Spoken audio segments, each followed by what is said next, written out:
وَإِذَا أَنْعَمْنَا عَلَى الْإِنسَانِ أَعْرَضَ وَنَأَىٰ بِجَانِبِهِ وَإِذَا مَسَّهُ الشَّرُّ كَانَ يَئُوسًا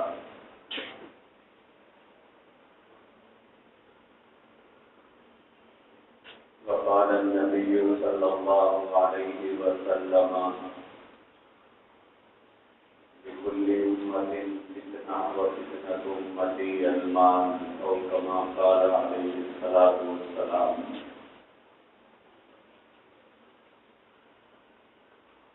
بزرگان محترم، عزیزان گرامی،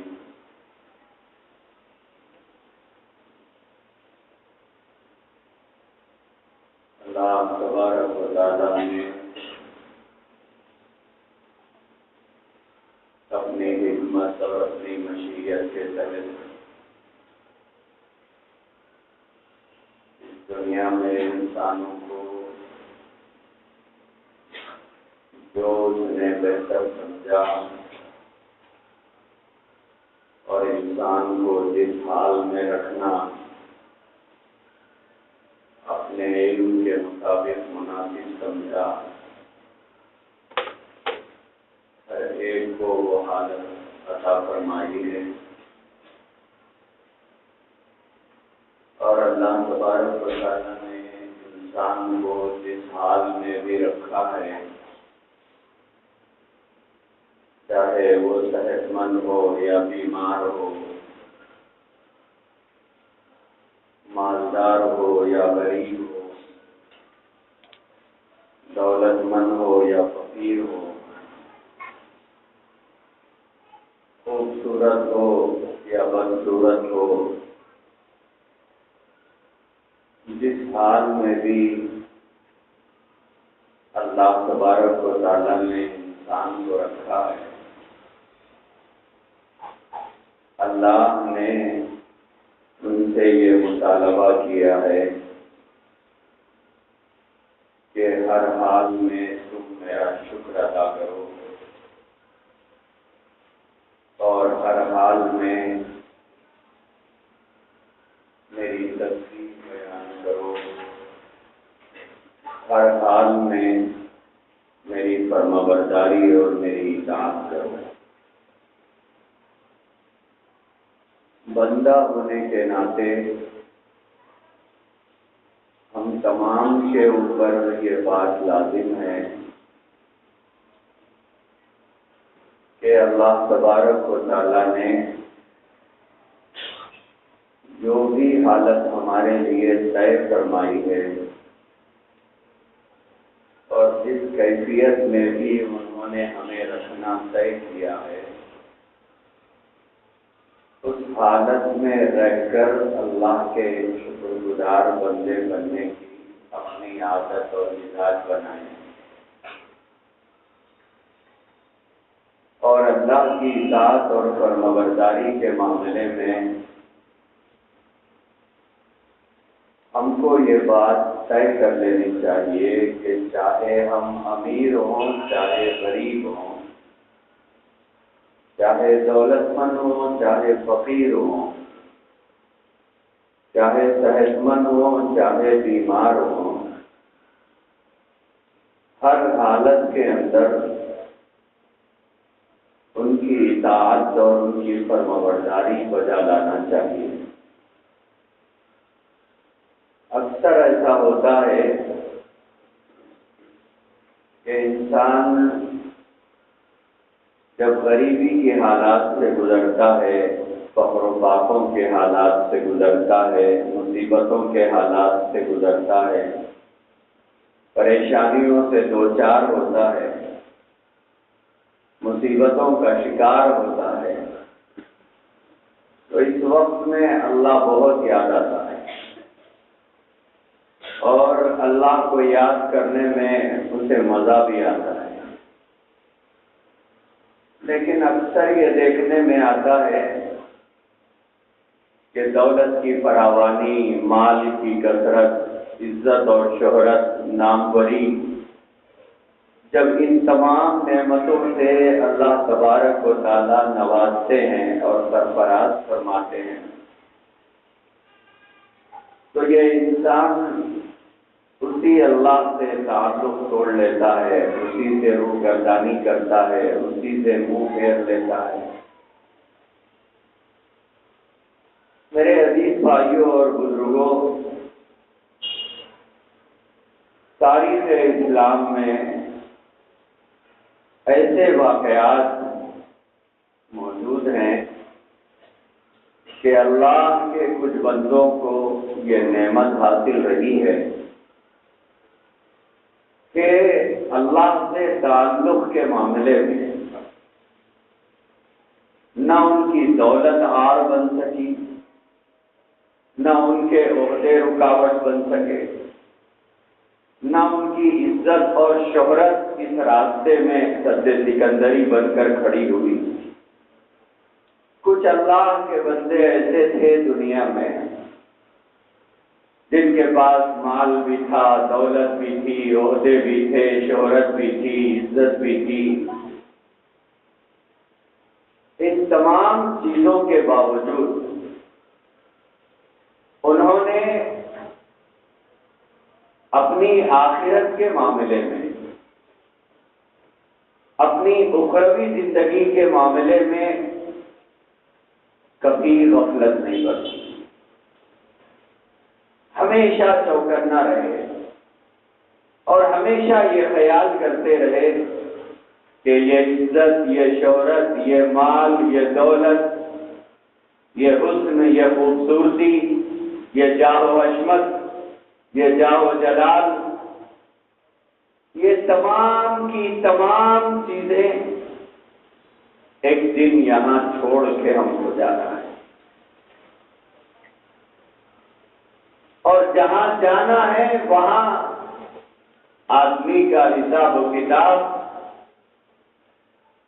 اس کے حسن و جمال کو مد نظر رکھ کر، اس کے قد و قال کو مد نظر رکھ کر، اس کے عہدوں کو مد نظر رکھ کر، اس کی شہرت اور عزت کو مد نظر رکھ کر اس کا حساب و کتاب نہیں کیا جائے گا۔ ان اللہ لا ينظر الى صورکم واموالکم، اللہ کے نبی نے ارشاد فرمایا، اللہ تبارک و تعالیٰ تمہاری شکلوں کو نہیں دیکھا کرتے ہیں، وہاں شکل کو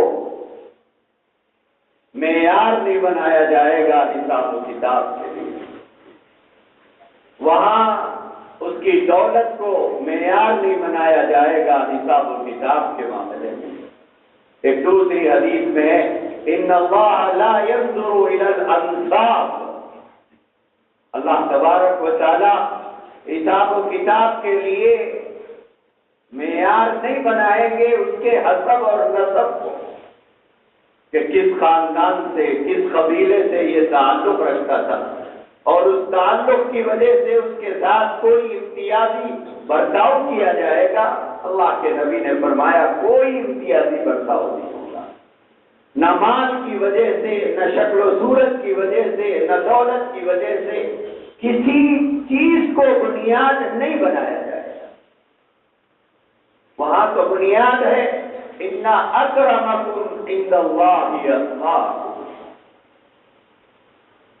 وہاں عزت والا نہ مال والا ہوگا، نہ دولت والا ہوگا، نہ زمین والا ہوگا، نہ مکان والا ہوگا، نہ عہدوں والا ہوگا،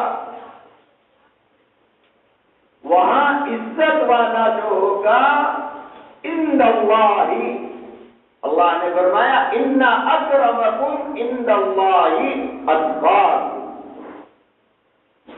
وہاں عزت والا اللہ سے ڈرنے والا ہوگا، اللہ کی مان کر چلنے والا ہوگا، اللہ کی مرضی کے مطابق زندگی گزارنے والا ہوگا، اللہ کے نبی کی باتوں کو ماننے والا عزت والا ہوگا۔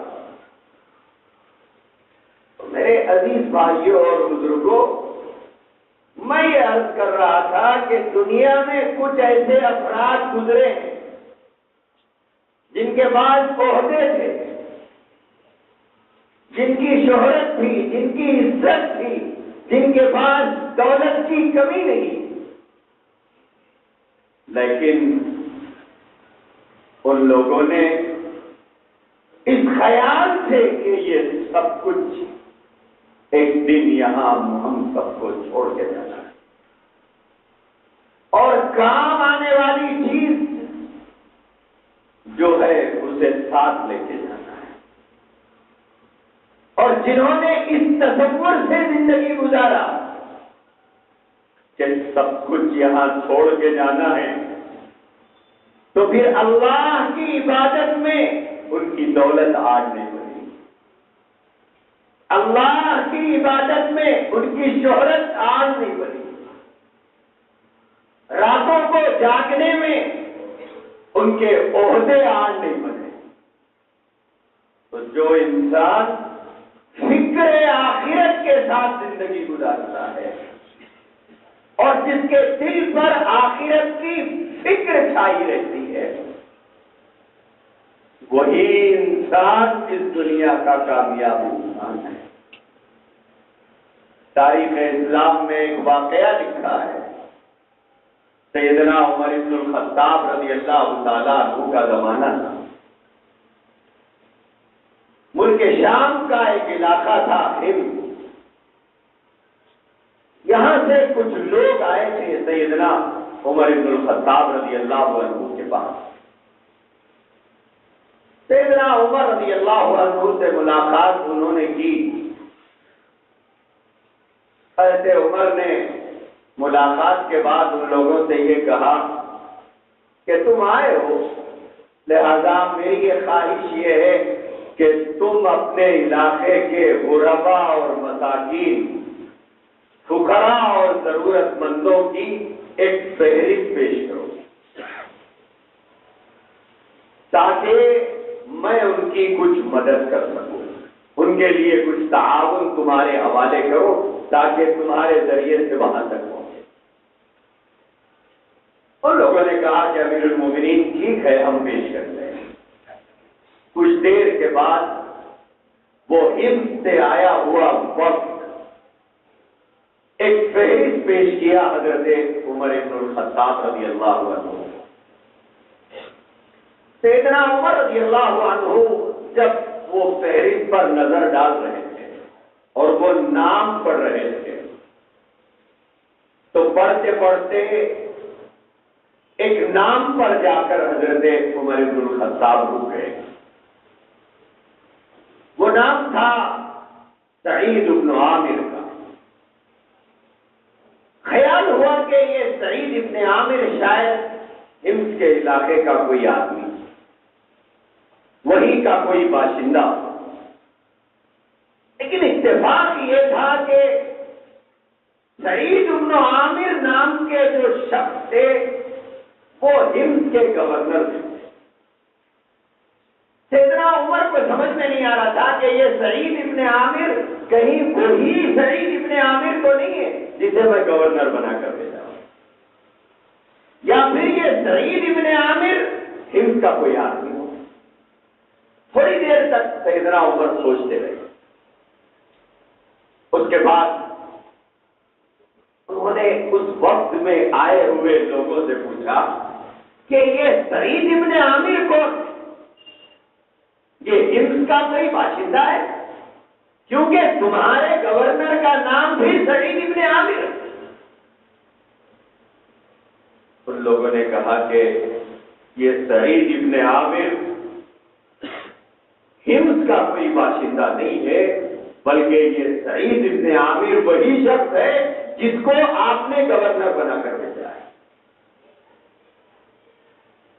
سیدنا عمر فاروق رضی اللہ تعالیٰ عنہ نے اس وقت کے افراد سے کہا کہ تمہارا گورنر حاجت مند اور ضرورت مند ہے، اور اتنا ضرورت مند اور اتنا حاجت مند ہے کہ تم نے ہمس کے فقراء اور مساکین کی فہرست میں اس کا نام لکھا،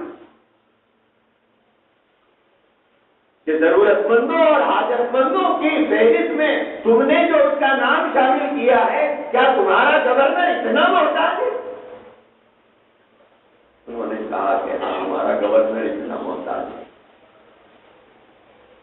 سیدنا عمر بن الخطاب رضی اللہ تعالیٰ عنہ کے آنکھوں میں اتنے آنسو آئے اور اتنے آنسو بہے کہ پوری داڑھی تر ہو گئی کہ ایک گورنر کی زندگی اتنی قسمہ پرسی کی۔ خیر حضرت عمر فاروق رضی اللہ تعالیٰ عنہ اس وقت جو مدد کرنا چاہتے تھے فقراء اور مساکین کی، وہ امداد ان کے حوالے کی، اور ساتھ میں انہوں نے اس وقت کو ایک تھیلی اور کہا کہ یہ لے جا کر تم سعید ابن عامر کو دینا اور یہ کہنا کہ یہ امیر المومنین نے بھیجا ہے اور تمہاری اپنی ذاتی ضروریات کے لیے بھیجا ہے۔ وہ وقت چلا گیا، ہمس کو واپس ہوا۔ واپس ہونے کے بعد وہ تھیلی لے جا کر حضرت سعید ابن عامر رضی اللہ تعالیٰ عنہ کے حوالے کیا۔ انہوں نے پوچھا کہ یہ کیا ہے؟ کہا کہ امیر المومنین نے دیا ہے۔ جب انہوں نے اس تھیلی کو کھولا تو دیکھا کہ اس کے اندر 1000 دینار رکھے ہوئے ہیں۔ دینار سونے کا سکہ ہوتا ہے۔ تو حضرت سعید ابن عامر رضی اللہ تعالیٰ عنہ نے بہت تیزی کے ساتھ اسے ہٹا دیا اور ان کی منہ سے یہ جملہ نکلا، انا للہ و انا الیہ راجعون۔ جب یہ جملہ نکلا تو اندر سے بیوی دوڑتے ہوئے آئی اور پوچھا کیا بات ہے کہ آپ نے انا للہ پڑھا؟ کیا کوئی ایسا واقعہ پیش آیا جو پریشان کن ہو؟ انہوں نے کہا کہ بہت بڑی پریشانی آئی۔ پوچھا کیا ہوا؟ کیا امیر المومنین کے انتقال کی خبر ہے؟ انہوں نے کہا کہ نہیں، اس سے بڑی خبر ہے۔ کہا کہ کیا مسلمانوں پہ کوئی آفت پریشانی آئی ہے؟ کہا کہ نہیں، اس سے بھی بڑی مصیبت آئی ہے۔ بیوی نے کہا کہ بتاؤ تو صحیح، آخر ہوا کیا؟ حضرت سعید ابن عامر رضی اللہ تعالیٰ عنہ نے فرمایا میرے گھر میں فتنہ آیا ہے، میرے گھر میں فتنہ آیا ہے، انما اموالکم واولادکم فتنہ۔ کہا کہ میرے گھر میں فتنہ آیا ہے، میرے گھر میں دنیا آئی ہے، میرے گھر میں مال آیا ہے، اور میرے آقا نے فرمایا لِكُلِّ أُمَّةٍ فِتْنَةٌ وَفِتْنَةُ أُمَّتِي الْمَالُ۔ ہر امت کسی نہ کسی فتنے میں ڈال کر آزمائی گئی اور میری امت مال کے فتنے سے آزمائی جائے گی۔ کہا کہ میرے پاس یہ فتنہ آیا ہے۔ حضرت سعید ابن عامر رضی اللہ تعالیٰ عنہ کی اہلیہ نے کہا کہ جب آیا ہے تو اسے بھگا بھی دیجیے۔ تو بہرحال حضرت سعید ابن عامر رضی اللہ تعالیٰ عنہ نے اس سارے مال کو خیرات کر دیا۔ اس کے بعد چند دن گزرے، سیدنا عمر بن الخطاب رضی اللہ تعالیٰ عنہ دورے پر آئے ہوئے تھے۔ سیدنا عمر رضی اللہ تعالیٰ عنہ کا مزاج یہ تھا کہ جس علاقے میں بھی گورنر کو بھیجا کرتے تھے اس علاقے سے بے خبر نہیں ہوا کرتے تھے، وہاں کا دورہ کرتے، وہاں کے حالات معلوم کرتے، گورنر کی کیفیت معلوم کرتے۔ تو اسی طرح حضرت عمر رضی اللہ عنہ ہمس پہنچے۔ ہمس کے بارے میں لکھا ہے کہ ہمس کے لوگوں میں کچھ مزاج کوفیوں کا تھا۔ کوفہ کے لوگوں کا مزاج یہ تھا کہ وہ کسی آدمی سے مطمئن نہیں ہوتے تھے۔ یہ کوفیوں کا شروع سے مزاج ہے اور آج کی تاریخ تک بھی ان کا وہی مزاج ہے۔ شروع سے ان کا مزاج تھا کہ وہ کسی سے اتفاق نہیں کرتے تھے، کسی سے مطمئن نہیں ہوتے تھے، کسی پر اطمینان نہیں کرتے تھے، کسی پر بھروسہ نہیں کرتے تھے۔ ان کے مزاج میں خود بغاوت تھی، ان کے مزاج میں خود فتنہ پروری تھی۔ آپ جانتے ہیں کہ عراق کے علاقے میں پایا جاتا ہے کوفہ، اور عراق کی سرزمین ابتدا سے لے کے آج کی تاریخ تک صرف باغیوں کو لے کے پھرتی رہی۔ اس زمین پر کبھی وفادار نہیں رہے۔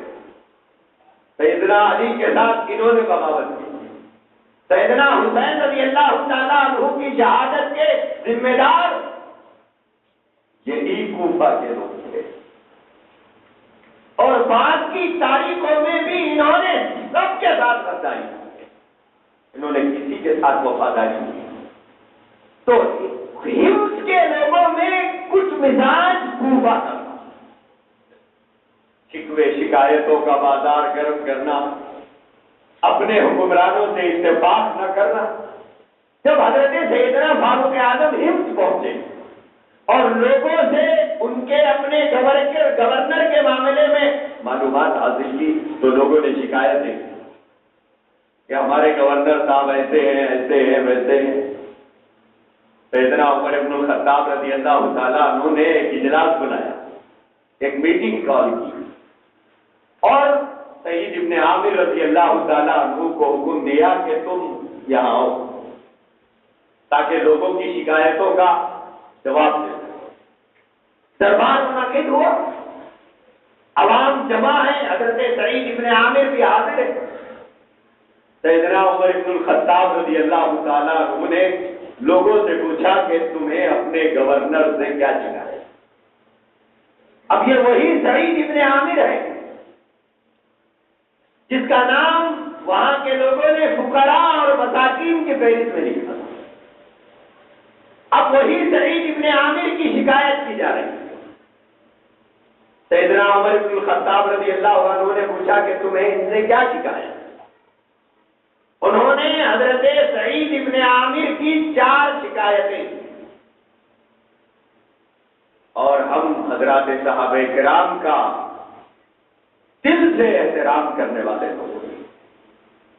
اللہ کے نبی نے ہمارے لیے صحابہ کو ستاروں کے مانند بتایا، اور صحابہ کی صداقت اور عدالت اور ان کی شجاعت اور بہادری، ان کی تقویٰ و طہارت، ان کی پرہیزگاری اور ان کی سخاوت، اس کی گواہی تو قرآن دیتا ہے، اس کی گواہی تو اللہ دیتا ہے۔ اب ایک صحابی ہے اور ایک گورنر کے پوسٹ پر ہے، ان کی اپنی زندگی اور نجی زندگی کا حال کیا ہے اس کو دیکھیں، اور ایک طرف ہم ان کے غلام ہیں اپنی زندگی۔ عہدے کا کیسا استعمال ہم لوگ کرتے ہیں، دولت کا استعمال ہم کیسے کرتے ہیں، شہرت اور عزت کا استعمال ہم کیسے کرتے ہیں، اور یہی عہدہ، یہی دولت، یہی شہرت، یہی مال جب آخرت کی فکر رکھنے والے لوگوں کے پاس آتا تھا، ان کا مزاج کیا تھا؟ جو لوگ آخرت کے لیے جیتے تھے ان کا مزاج کیا تھا؟ اور ہم دنیا کے لیے جینے والوں کا مزاج کیا ہے؟ انہوں نے حضرت سعید ابن عامر کی 4 شکایتیں۔ پہلی شکایت انہوں نے یہ کی کہ ہمارے گورنر صاحب صبح میں گھر سے تاخیر سے نکلتے ہیں۔ یہ بھی ایک شکایت ہے جو انہوں نے کی کہ ہمارے گورنر صاحب گھر سے صبح میں تاخیر سے نکلتے ہیں۔ حضرت سیدنا عمر رضی اللہ عنہ نے حضرت سعید ابن عامر سے فرمایا کہ سعید جواب دو کہ آپ اپنے گھر سے تاخیر سے کیوں نکلتے ہیں؟ حضرت سعید ابن عامر نے فرمایا کہ امیر المومنین،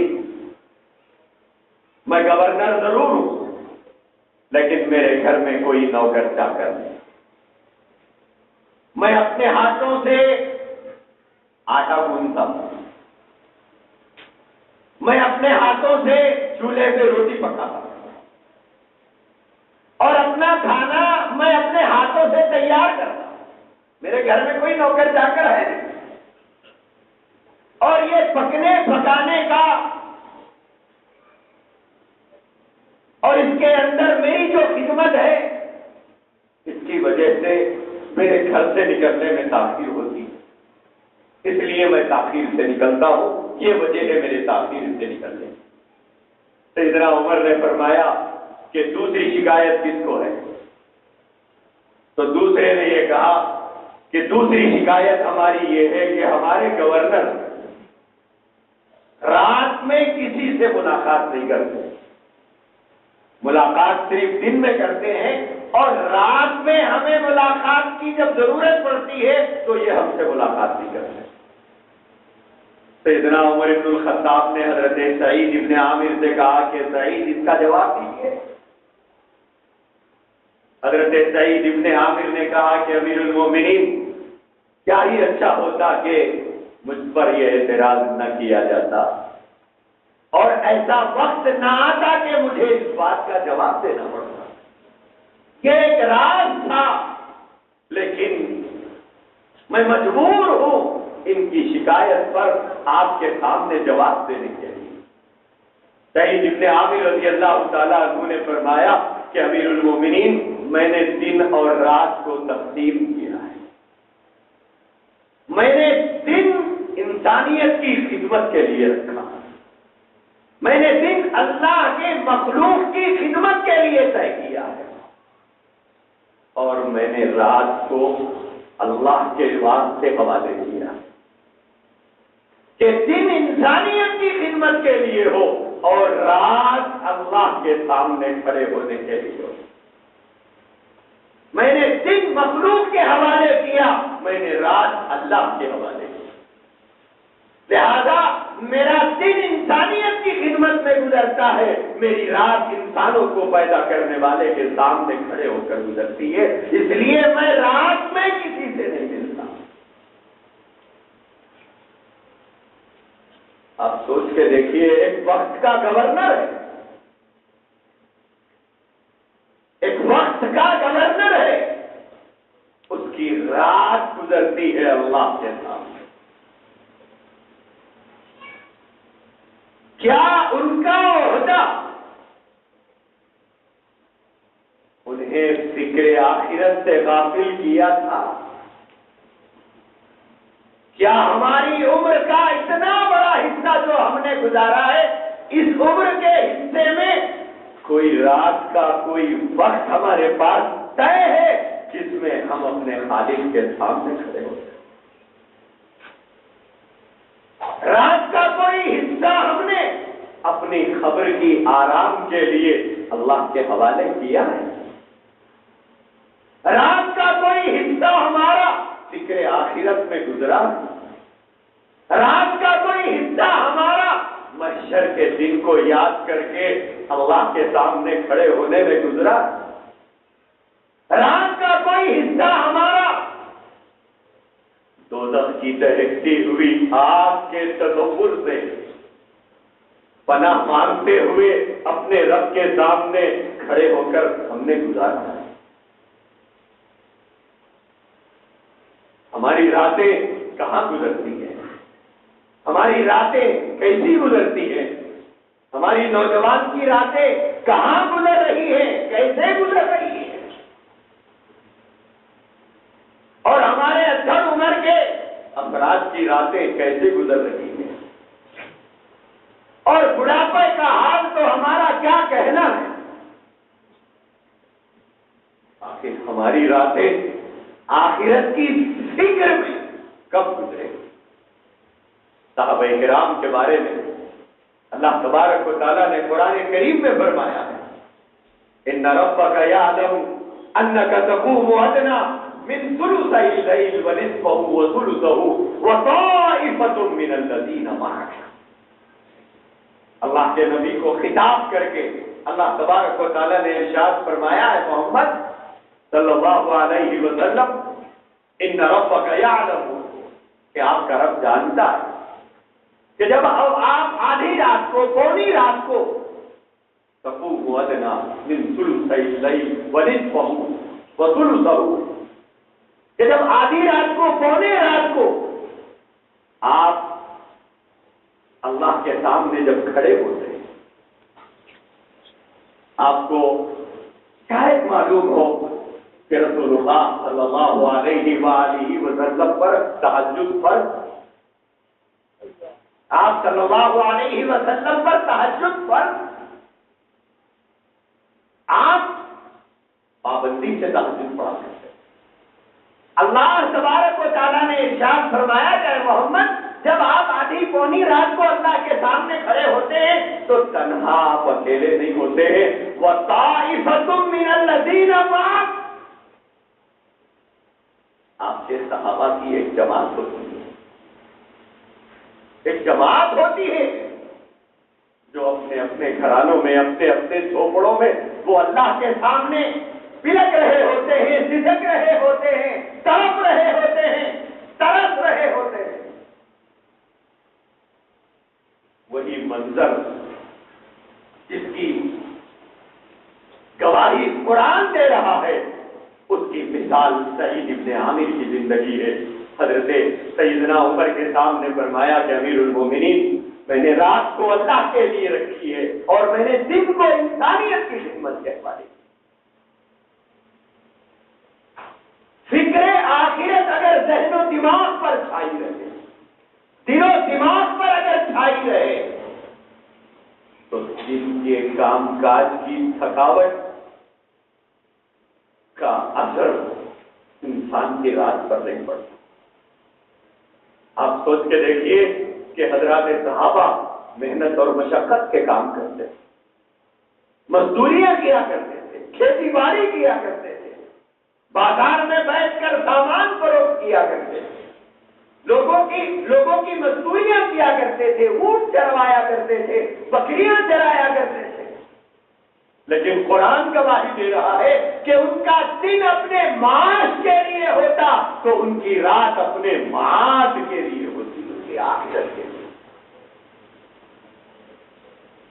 سعید ابن عامر رضی اللہ تعالیٰ عنہ گورنر کے عہدے پر ہے اور یہ کہہ رہے ہیں کہ امیر المومنین، آٹا میں اپنے ہاتھ سے گوندتا ہوں، روٹی میں اپنے ہاتھ سے پکاتا ہوں، اور ان کی جو دوسری شکایت ہے کہ میں رات کو کسی سے نہیں ملتا، تو میں نے رات اپنی آخرت کے لیے رکھی ہے، میں نے رات اللہ سے مناجات کے لیے رکھی ہے، میں نے رات اللہ سے تعلق کے لیے رکھی ہے، میں نے دن دنیا کے لیے رکھا ہے، میں نے رات آخرت کے لیے۔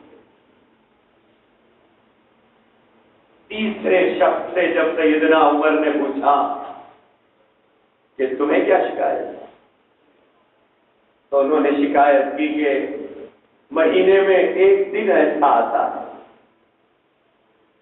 کہ ہمارے گورنر صبح سے شام تک باہر نہیں آتے، پورا دن باہر نہیں نکلتے، گھر ہی میں رہتے ہیں۔ سیدنا عمر نے پوچھا، سعید جواب دیا جائے۔ حضرت سعید ابن عامر رضی اللہ تعالیٰ عنہ نے ایک ٹھنڈی آہ بھری کہ میرا ایک ایک رات فاش ہوتا جا رہا ہے۔ وہ اللہ کے نیک بندے تھے، وہ اپنی عبادت پر ریاکاری کا پوسٹر لگا کے نہیں پھرتے تھے، وہ اپنی عبادت کو نمایاں نہیں کرنا چاہتے تھے، وہ چھپایا کرتے تھے۔ یہ روگ تو ہمیں لگا ہوا ہے کہ چھوٹے سے چھوٹی نیکی بھی ہم ظاہر کرنا چاہتے ہیں تاکہ ہمارے نیک ہونے کی ٹھوس لوگوں پہ بٹھائیں، ہماری سخاوت کی ٹھوس لوگوں پہ بٹھائیں، خیرات کریں بھی تو چرچا کرتے ہوئے، مسجد میں پیسے دے بھی تو دکھاتے ہوئے، مسجد میں کوئی چیز لگائیں تو بتاتے ہوئے، لوگوں کو کوئی مدد کرے تو لوگوں کو بولتے ہوئے۔ یہ صحابہ کا مزاج تھی۔ صحابہ کا مزاج یہ تھا کہ انہوں نے اپنے اعمال صالحہ پر کبھی ریاکاری کی چھیٹ پڑنے نہیں دی، ریاکاری کا دھبا لگنے نہیں دیا. اپنے تقویٰ و طہارت کو شہرت کے داغ سے انہوں نے بچایا. کیوں؟ کیونکہ اللہ کی غیرت، اللہ غیور ہے، اللہ کی ذات غیرت مند ہے، بہت غیرت مند ذات ہے. جیسے ایک باغیرت مرد جس کے سینے میں اگر ضمیر زندہ ہے، اگر اس کا ضمیر زندہ ہے اور وہ باغیرت ہے، بے غیرت نہیں ہے، باحمیت ہے، تو وہ ایک سیکنڈ کے لیے یہ بات گوارا نہیں کرتا ہے کہ اس کی بیوی کو کوئی غیر مرد دیکھے. وہ نہیں گوارا کرتا. جو غیرت مند ہوتا ہے وہ گوارا نہیں کرتا، جو بے غیرت ہوتا ہے وہ نمائش کراتے پھرتا ہے.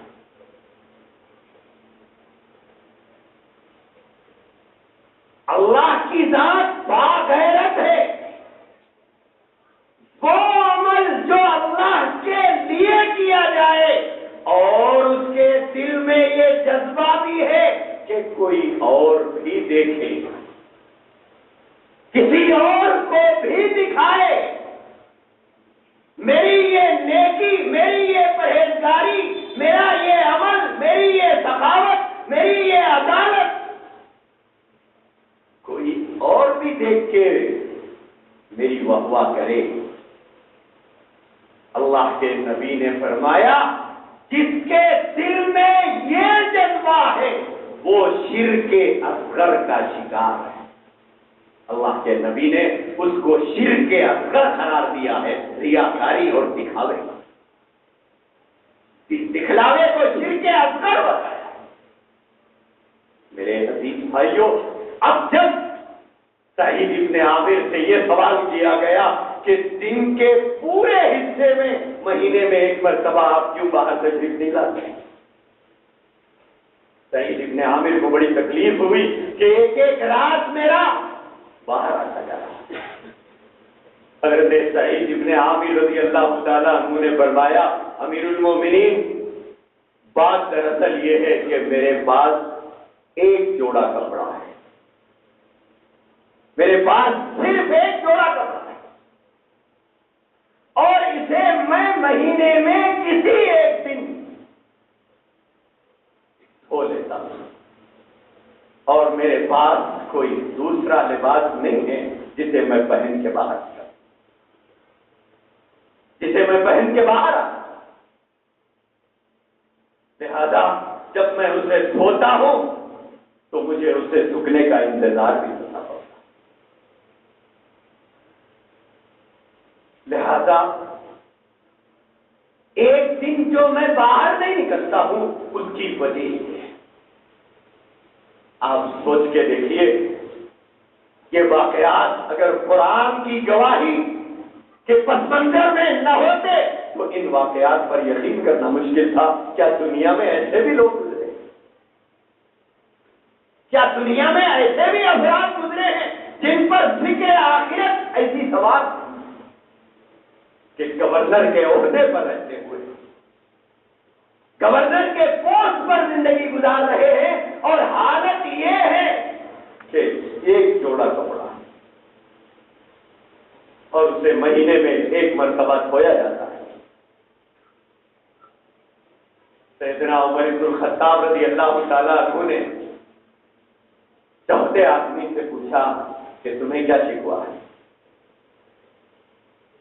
اس نے کہا کہ ہمارے گورنر کا حال یہ ہے کہ بھری مجلس اور بھری محفل یہ اچانک بے ہوش ہو جاتے ہیں اور انہیں کسی قسم کا ہوش نہیں رہتا، کشی داری ہوتی ہے اور بے ہوش ہو جاتے ہیں. سیدنا عمر رضی اللہ عنہ نے حضرت سعید ابن عامر سے پوچھا کہ سعید یہ کیا معاملہ ہے؟ حضرت سعید ابن عامر رضی اللہ تعالیٰ عنہ نے فرمایا کہ امیر المومنین، بات دراصل یہ ہے کہ جب میں مکہ المکرمہ میں رہتا تھا اور میں اس وقت مکہ المکرمہ میں حضرت خبیب رضی اللہ تعالی عنہ کو گرفتار کیا گیا اور سرے بازار انہیں قتل کرنے کے لیے نمائش کے طور پر پیش کیا گیا اور حضرت خبیب کا حال یہ تھا کہ ان کے جسم کے ایک ایک حصے کو کاٹا جاتا اور ہر مرتبہ کاٹنے کے بعد جب وہ تکلیف سے تڑپتے تو انہیں پوچھا جاتا کہ خبیب کیا تمہیں یہ بات گوارا ہے کہ تمہیں چھوڑ دیا جائے اور اس جگہ پر محمد کو کھڑا کیا جائے؟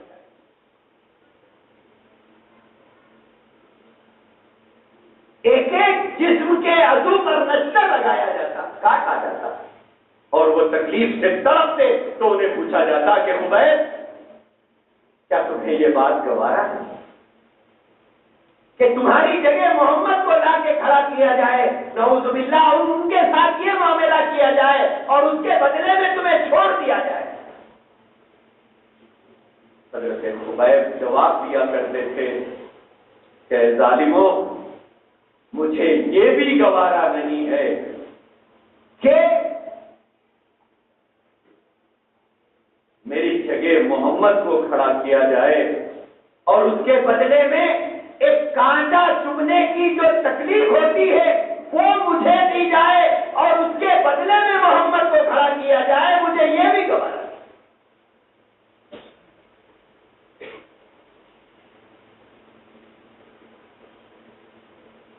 حضرت سعید ابن عامر رضی اللہ تعالیٰ عنہ نے فرمایا کہ امیر المومنین، وہ دن جس وقت حضرت خبیب کے ساتھ یہ معاملہ کیا جا رہا تھا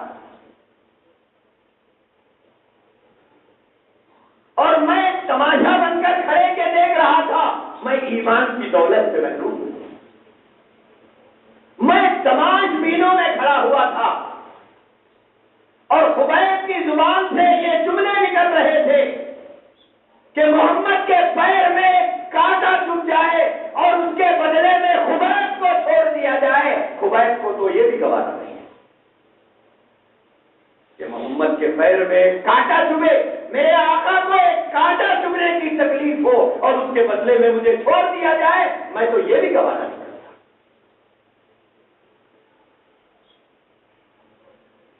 حضرت سعید ابن عامر نے کہا کہ میں اس وقت میں مکے کے ان تمام بینوں میں کھڑا ہوا تھا جو یہ منظر دیکھ رہے ہیں، اور آپ کو معلوم ہے کہ حضرت خبیب کی اسی طرح شہادت ہے۔ سعید ابن عامر رضی اللہ تعالیٰ عنہ نے فرمایا کہ امیر المومنین، بھری محفل میں، بھری مجلس میں جو میں خش کھا کے گر جاتا ہوں، جو میں بے ہوش ہو جاتا ہوں، اس کی وجہ یہ ہے کہ بیٹھے بیٹھے مجھے اچانک وہ منظر یاد آتا ہے، بیٹھے بیٹھے اچانک مجھے وہ منظر یاد آتا ہے کہ حضرت خبیب کے جسم کو کاٹا جا رہا ہے، انہیں تکلیف دی جا رہی ہے اور میں تماش بینوں میں بیٹھا ہوا ہوں، مجھے رہ رہ کے یہ خیال آتا ہے کہ کاش اس دن میں خبیب کی مدد کیا ہوتا، کاش میں اللہ کے نبی کے اس غلام کو بچایا ہوتا۔ میرے نظروں کے سامنے ایک عاشق رسول کو طرح طرح کی اذیت دی گئی، میرے نظروں کے سامنے خبیب کی شہادت ہوئی، کاش کہ میں اس وقت مسلمان ہوتا، کاش میں حضرت خبیب کی کوئی مدد کیا ہوتا۔ سعید ابن عامر نے کہا امیر المومنین، اسی تصور سے میں بھری محفل میں بے ہوش ہو جاتا، مجھ پر غشی طاری ہو جاتی ہے۔ تو میرے عزیز بھائیوں اور بزرگوں، میں یہ بتانا چاہ رہا تھا کہ انسان پر جب فکر آخرت غالب ہو جائے اور فکر آخرت کے ساتھ انسان زندگی اگر گزارے تو چاہے وہ کسی عہدے پر ہو، اگر فکر آخرت غالب رہی تو انسان اللہ سے اپنا تعلق جوڑ سکتا ہے۔ سعید ابن عامر رضی اللہ تعالیٰ عنہ کی آیات جو ایک گورنر کے عہدے پر فائز ہوتے ہوئے ان کی کیفیت یہ ہے کہ ان کی رات اللہ کی اطاعت سے گزرتی ہے اور ہاتھ گھر کا یہ ہے کہ اپنے ہاتھوں سے آٹا گوندا جا رہا ہے، روٹی پکائی جا رہی ہے اور ایک جوڑا کپڑے میں گورنری کے عہدے پر فائز ہے۔ میرے عزیز بھائیوں اور بزرگوں، عام طور پر جب مال کی کثرت یا دولت کی کثرت یا فراوانی جب آ جاتی ہے تو ہم لوگوں پر فکر آخرت کا تصور چھایا ہوا نہیں رہتا۔ لیکن میرے عزیز بھائیوں اور بزرگوں، کام آنے والی چیز کیا ہے؟ کیا کام آئے گا؟ یہ مال، یہ دولت، یہ عہدہ، یہ گھر، یہ در، یہ زمین، یہ مکان، کیا یہ ہمارے ساتھ چلنے والا ہے؟ ہم میں سے کئی لوگوں کے گھروں کی مثالیں ہیں کہ ہمارا باپ دولت مند تھا، کیا لے گیا؟ ہمارا دادا دولت مند تھا، کیا لے کے گیا؟ ہمارا بھائی دولت مند تھا، وہ کیا لے کے گیا؟ ہر جانے والا یہ پیغام دے کے جا رہا ہے، آج ہم تو کل تمہاری باری ہے۔ موت سے کس کی رشتہ ہے؟ آج ہم تو کل تمہاری باری ہے۔ آج میں کفن میں لیٹا ہوا ہوں، کل تم کفن میں لیٹا ہوا۔ آج میں گھر چھوڑ کے جا رہا ہوں، کل تم بھی گھر چھوڑ کے جاؤ۔ آج میرا بینک بیلنس پڑا ہوا ہے، کل تمہارا بھی پڑا رہے گا۔ آج تم میری جائیداد بانٹ رہے ہو، کل تمہاری جائیداد تمہاری اولاد بانٹے گی۔ آج جیسے تم نے مجھے بھلا دیا ہے، کل دنیا تمہیں بھلا۔ میرے عزیز بھائیوں اور بزرگوں، انسان کے ساتھ صرف اس کا عمل چلتا ہے، انسان کے ساتھ اس کا عمل چلتا ہے۔ میرے عزیز بھائیوں اور حضرت عالمگیر رحمۃ اللہ علیہ جو ایک بدقسمت بادشاہ گزرے ہیں کہ جن کو مورخین نے، ہندوستان کے ظالم مورخین نے جن کی پوری شبیہ خراب کی ہے اور ان کو ایک بہت ہی گنہگار یا بہت ہی ظالم کے روپ میں پیش کیا ہے، لیکن عدل پسند، انصاف پسند مورخین نے جو ان کی زندگی لکھی، کیا لکھا ہے اورنگزیب عالمگیر کے بارے میں؟ کس عہدے پر فائز تھے، بادشاہ وقت تھے، لیکن ان کی ذاتی زندگی کا حال اور ذکر آخرت کا غلبہ کیسا ان کے اوپر تھا؟ یہ تو بالکل ماضی قریب کے آدمی ہیں، ماضی قریب کے آدمی ہیں جن کو گزرے ہوئے کوئی ہزاروں سال نہیں ہوئے، جن کی تاریخ آپ نے کتابوں میں الٹی پلٹی صحیح پڑھی تو ہے۔ مغلیہ سلطنت کا تاجدار جن کے بارے میں لکھا ہوا ہے کہ اپنا گھر جو وہ چلایا کرتے تھے اور اپنے گھریلو اخراجات جو ان کے چلتے تھے، دو چیزوں سے چلتے تھے۔ ایک تو اورنگزیب عالمگیر رحمۃ اللہ علیہ ٹوپیاں گوندا کرتے تھے اور دوسرے کلام پاک کو اپنے ہاتھوں سے لکھا کرتے تھے۔ یہ دو ذرائع آمدنی تھی۔ جب اورنگزیب عالمگیر رحمۃ اللہ علیہ کی وفات کا وقت آیا تو انہوں نے وصیت فرمائی۔ وصیت یہ فرمائی کہ میری تجہیز و تکفین کی ضروریات، میری تجہیز و تکفین کی ضروریات کے لیے میں نے 4 روپیے 2 آنے فلاں جگہ پر رکھے ہیں، اس سے میری تجہیز و تکفین ہونی چاہیے جو میری ٹوپیوں کی کمائی کی آمدنی۔ اس سے میری تجویز و تکمیل کا سامان ہو. اور فرمایا کہ فلاں جگہ بٹوا رکھا ہوا ہے، اس بٹوے کے اندر 305 روپے. اور اگلے عالمگیر رحمۃ اللہ علیہ نے وصیت فرمائی کہ جب میری تجہیز و تدفین مکمل ہو جائے تو یہ 305 روپے جو رکھے ہوئے ہیں یہ غربا اور مساکین میں تقسیم کر دو. یہ کلام پاک لکھ کر کمائی ہوئی کمائی. فکر آخرت جب انسان پر غالب ہوتی ہے تو عہدہ رکاوٹ نہیں بنتا. جب انسان کے دل سے فکر آخرت نکل جاتی ہے، اس کے دل و دماغ پر فکر آخرت کا غلبہ نہیں ہوتا ہے، تو پھر زندگی ہم لوگوں کی زندگی کی طرح ہوتی ہے کہ سر کے بال سفید ہو گئے لیکن اب تک نماز کا اہتمام نہیں. بڑھاپا چھا گیا، چہرے ابھی بھی سنت سے خالی ہے. ضعیفی تڑپا رہی ہے، پھر بھی قرآن پڑھنے کا شوق نہیں، اخبار دیکھنے کا شوق ہے. بڑھاپا آ گیا، سر کے بال سفید ہو گئے، لیکن صبح ہوتے ہی چشمہ چاہیے، اخبار چاہیے. چشمہ لگا کر چائے کے چسکے لیتے ہوئے گھر میں اخبار نہ آیا تو محلے کی ہوٹل آباد کریں گے مگر قرآن نہیں پڑھیں گے. پیر خبر میں لٹک رہے ہیں، آخرت بلا رہی ہے، دنیا بیزار ہو رہی ہے، آپ کو اخبار کی فکر لگی ہوئی ہے. کیا ہے صاحب؟ فکر آخرت سے غافل، اپنی قبر سے غافل، اپنے حشر سے غافل، اپنے حساب و کتاب سے غافل.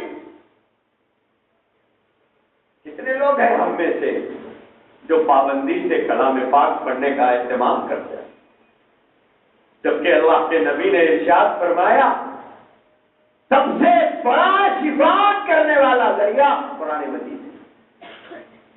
قرآن مجید کیونکہ یہ کلام اللہ ہے، یہ اللہ کا کلام ہے، یہ صفت الہی ہے. لیکن ہم میں سے کتنے لوگ ہیں جو قرآن پڑھنے کا اہتمام کرتے ہو؟ جوانی تو اسی امید پہ گزاری تھی کہ صاحب ضعیفی میں کریں گے، سارا گتا تو ضعیفی کو دیے ہوئے تھے. نمازوں کا گتا ضعیفی کے حوالے، سخاوت کا گتا ضعیفی کے حوالے، اللہ اللہ کرنے کا گتا ضعیفی کے حوالے، تلاوت کا گتا ضعیفی کے حوالے، حج کا گتا ضعیفی کے حوالے. سارا گتا تو ہم لوگوں نے ضعیفی کو دیا تھا. اب پھر جب ضعیفی آ گئی تو مزید کس چیز کا انتظار ہے؟ ضعیفی کے بعد بھی کوئی عمر ہے جس کے لیے ہم نے ارادہ بدل دیا ہو؟ میرے عزیز بھائیوں، زندگی ایسے ہی گزرتی جاتی ہے اور ایک دن موت انسان کو اچک لیتی ہے. اللہ کے نبی نے ارشاد فرمایا آدمی جس حال میں جیتا ہے اس حال میں مرتا ہے اور جس حال میں مرتا ہے اس حال میں اٹھایا جاتا ہے. جس حال میں جیتا ہے اسی حال میں مرتا ہے. اسی لیے میرے عزیز بھائیوں، جو انسان فکر آخرت کے ساتھ جیتا ہے اور جسے فکر آخرت نصیب ہو گئی وہ اللہ اللہ کرنے لگتا ہے. جو اللہ اللہ کرنے لگتا ہے وہ اللہ کا ہوتا ہے اور جو اللہ کا ہوتا ہے دنیا اس کی ہوتی ہے. جو اللہ کا ہوتا ہے دنیا اللہ اسی کرتا ہے. آپ نے وہ واقعہ نہیں سنا؟ ایک دن بادشاہ نے بڑی محفل کے اندر یہ اعلان کیا کہ آج میرے محل میں جو کچھ ہے میں اعلان کرتا ہوں کہ آج جو آدمی جس شخص پر ہاتھ رکھے گا وہ چیز اس کی ہے. بادشاہ نے اپنے پورا خزانہ نکال کر باہر رکھا اور کہا کہ جو جس پہ ہاتھ رکھے گا وہ اس کا ہے.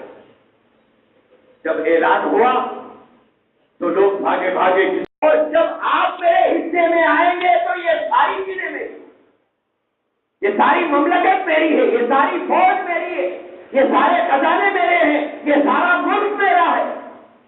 جب آپ ہی میرے ہو گئے تو پھر مجھے کسی اور چیز کی ضرورت نہیں ہے۔ اللہ نے فرمایا، اللہ کے نبی نے فرمایا، من کان للہ،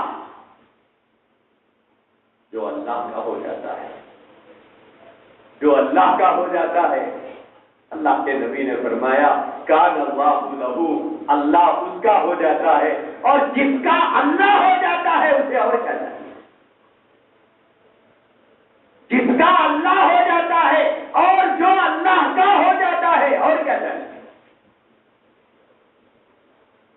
میرے عزیز بھائیوں، پھر اس کے بعد جب انسان اللہ کا ہو جاتا ہے تو پھر کسی دروازے پہ جانے کی ضرورت نہیں، پھر کسی کے سامنے ہاتھ پھیلانے کی ضرورت نہیں، پھر کسی سے اپنی ضرورت بولنے کی ضرورت نہیں، کسی کی ضرورت۔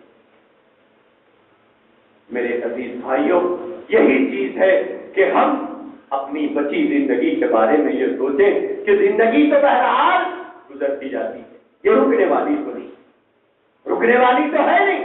جیسے برف کی ایک سل ہوتی ہے، اگر کوئی آدمی اس سل کو پھوڑ پھاڑ کر استعمال کر لے، یوز کر لے تو کام آ جاتا ہے، لیکن اگر اس کو یوز نہیں کیا، کسی جگہ رکھ دیا، نہ وہ شور کرتا ہے، نہ وہ پکارا کرتا ہے، کچھ نہیں، آہستہ آہستہ گھلتا گھلتا گھلتا گھلتا۔ آپ ایک لادی برف لا کر رکھیں گے تو 2-4 گھنٹے، 8 گھنٹے، 10 گھنٹے کے بعد ایک چھوٹی چونی کی اتنی چیپ بھی ہاتھ نہیں آئے۔ اگر کوئی یوز کر لیا تو کام آئے گی، اگر چھوڑ دیا تو کھل کے ختم ہو جائے۔ زندگی کا حال بھی کچھ ایسے ہی ہے، یہ رفتہ رفتہ کھلتی جاتی ہے، ایک ایک سیکنڈ موت کی طرف لے جا رہا ہے، ایک ایک سیکنڈ خبر کی طرف لے جا رہا ہے، ایک ایک سیکنڈ زندگی کا فنا ہوتا جا رہا ہے۔ ہم یہ سوچ کے دیکھیں کہ میرے یہ سیکنڈ کس کام میں خرچ ہے، میں نے جو گھنٹوں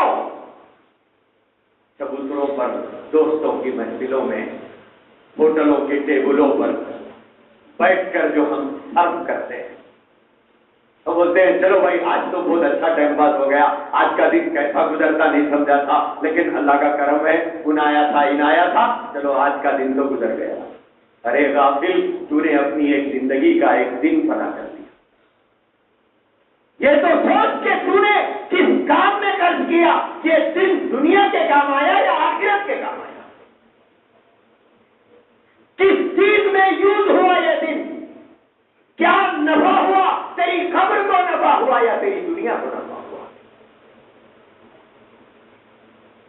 وقت صرف گزرتا نہیں ہے، وقت گزرتے گزرتے انسان کی زندگی کو فنا کرتے ہوئے گزرتا ہے، انسانی زندگی کو برباد کرتے ہوئے گزرتا ہے۔ جو انسان وقت برباد کرتا ہے، وقت انسان کی زندگی کو برباد کرتا ہے۔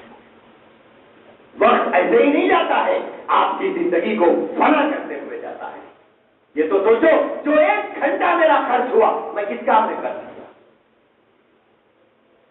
کم سے کم میری دنیا بنی اس سے، نہیں بنی تو کم سے کم میری خبر بنی، میرے حشر میں کام آئے گا 1 گھنٹہ، میری آخرت میں کام آئے گا 1 گھنٹہ۔ کیا میں نے اس وقت سے دنیا کمائی یا دین کمایا؟ آج ہم لوگوں نے وقت گزاری کو بھی ایک مصروفیت بنا لیا ہے، کہ وقت گزاری بھی ایک مصروفیت ہے ہمارے نزدیک۔ پوچھئے کئی لوگوں سے، بولے آپ کیا کرتے ہیں؟ کچھ نہیں۔ آپ کیا کام کرتے ہیں؟ کچھ نہیں، آج کل میں بیکار ہوں۔ کتنے سال سے بیکار ہیں؟ 5 سال سے بیکار ہوں، 4 سال سے بیکار ہوں۔ بولے آپ کا فردر پلان کیا ہے؟ بولے نہیں، پاسپورٹ بنا رہا ہوں، باہر جا کر۔ مسلم قوم کا مزاج بن گیا، ناعاقبت